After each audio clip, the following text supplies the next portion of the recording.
I'm very proud to be standing up here and doing the eulogy for my father. My dad, Johann Henricus Meyer, was born in a small village called Oude Tonga on a North Sea island in the Netherlands.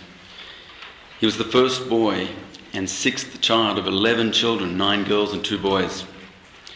They grew up together in a very happy household. Dad's father was the headmaster and banker in the village. As a child, Dad was very well known for playing jokes on others and for making money from little business schemes amongst his sisters and friends. As a teenager in Holland, during the Second World War, Dad was at constant risk of being taken off to work camps in Germany. He was kept safe by hiding in a small secret room built by him and his father under the entrance of the house as you walk in the door. So you could actually open the door and then they'd be standing on top of him. Grandma and the girls and his younger brother, they had no idea where the actual hiding place was. Dad became the one supporting his family, finding food during that war. He would trade with the farmers schnapps his father had wisely stockpiled before the war for bags of potatoes to keep them going. When the island was flooded, the family had to flee to Dordrecht for the remainder of the war. Towards the end of the war, Dad used to go searching for food in the fields of the surrounding farms where the Allies were actually fighting with the Germans. And yes, there were bullets flying. He would pick potatoes out of the ground, fill up sacks which he would hang on his push bike. It only had timber wheels, no tyres. He then needed to sneak back home without getting mugged by other starving people or shot during the Germans' curfew. One day the Germans were building a new wharf and had brought in a huge set of timber pylons to use for the building of that wharf. Firewood was in great demand and the family were freezing. Dad and my grandfather organised sets of wheels for the largest tree trunk and simply rolled it through the streets to their front door during the night, cutting it up as it entered the house. In the morning, Dad told me he could hear the local commandant swearing. He says, "Where's my bloody pylon?" After the war, Dad was a cabinet maker by day, trained under his uncle in Dordrecht. He studied architecture and town planning at night and was involved in the rebuilding of flattened Rotterdam. Although he told me this, he always wanted to be a surgeon but could not afford the studies. Dad was gifted musically and could play the piano by ear. He loved entertaining at parties and gatherings for family and friends. He also loved playing games, solving puzzles, and more recently was addicted to solving Sudoku puzzles in the daily newspaper. In 1950, Dad left Holland for free passage to a new country. Australia was a new life, enticing his sister Lida to follow in 1959. Dad used to work at the races running information through the fences and then worked in the construction industry for some time until his directors realised his skills as a cabinet maker and he did the entire interior fit-outs of their homes.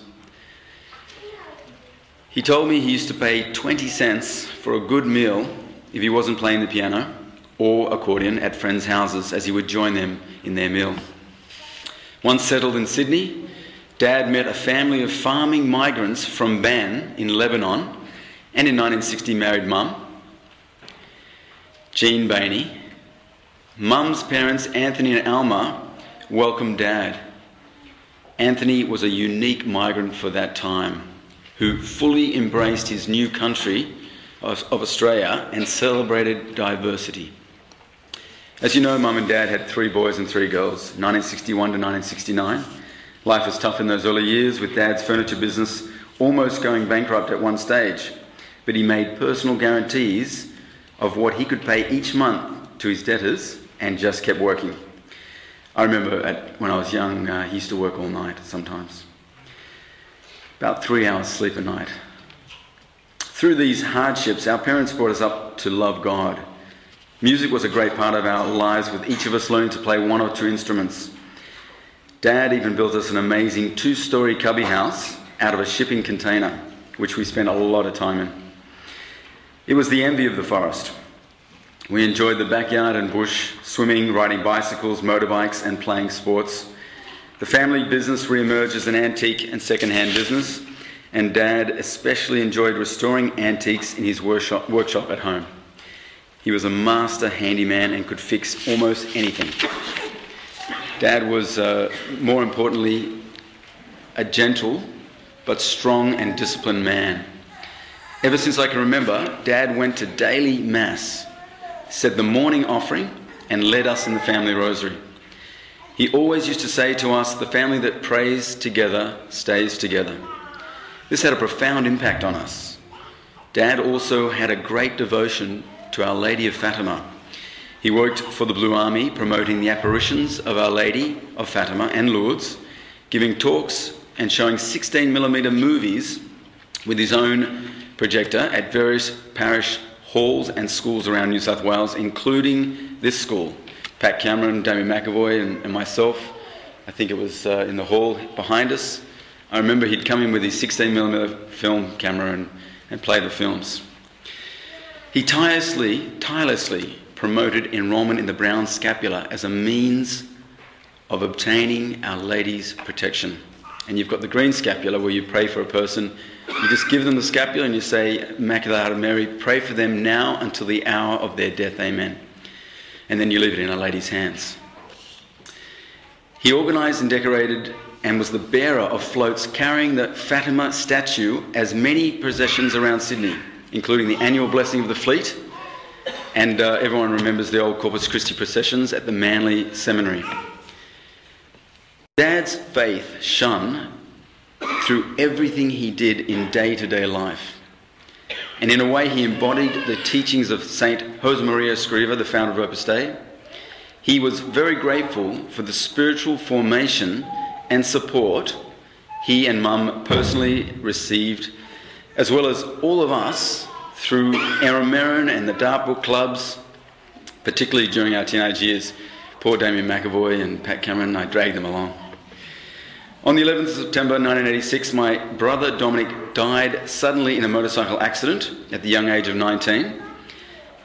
Dad cried for the first time in front of us.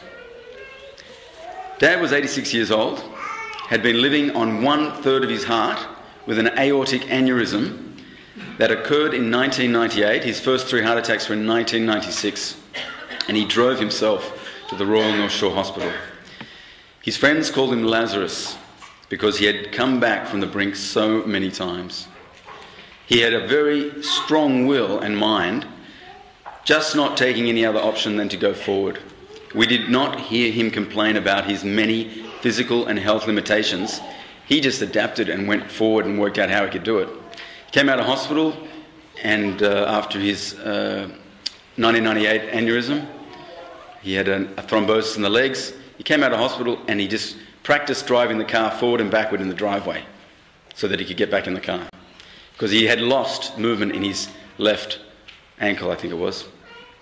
In recent years, Dad gave his entire time and attention to our mother, to Mum. He looked after her so gently, so patiently and beautifully, giving up every single thing he wanted to do for himself in order to make her happy. Dad never retired, continuing his business to the end. He embraced the internet, saving him so much time and effort, allowing him to work from home. He loved doing internet banking. BPaying, fantastic.